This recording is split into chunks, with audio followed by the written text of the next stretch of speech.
What I'm going to show you here is an ideal smoke for mid, which we're going to use quite a bit when pushing just about any site. This first one is going to be how a lot of people do it, and I'm not actually going to use it that way. I just want to show you the differences. So this is the first one, which is kind of complicated to line up, and even when you line it up perfectly, it has some problems. So that's what the smoke looks like.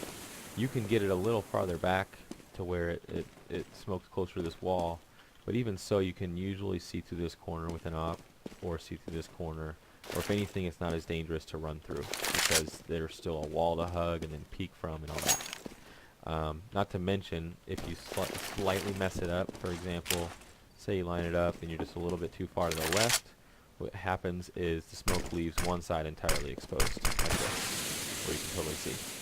So the one I came up with is a little more difficult to pull off initially, but once you learn it, it's much more effective and not as precise. You don't have to worry as much. So what you're gonna do is when you come through the spawn, you just kind of look at this window right in the center of it for the most part. Maybe a little bit towards the top, but top third, but really anywhere in there. You don't want to come too far right because then this object gets in the way. The other thing is you want to be to the left of this, somewhere in the left of it, but not like all the way over here.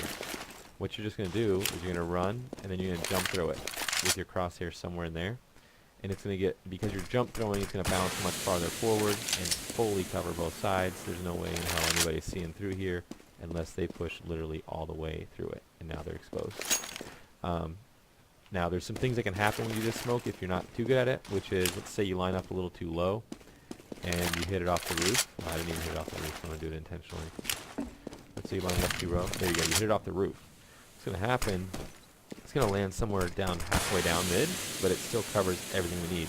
Now that's not as ideal because that means I can push it up all the way to alt, but it still is never going to leave us getting picked by an op right here. It's going to make a nade stack more difficult, and we can also get some free sprays towards them with that smoke in place. So again, just to kind of repeat it and work in process one more time. You come out here, make sure you walk left of the stairs, aim somewhere in that upper third, and then jump throw. It's going to bounce far enough. Because of the curvature of the land, it's going to smoke off from wall to wall.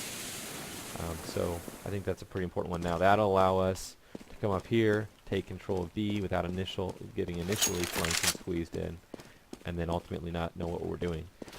We can also re-smoke it from different places eventually, but that's a pretty crucial smoke that everybody needs to learn.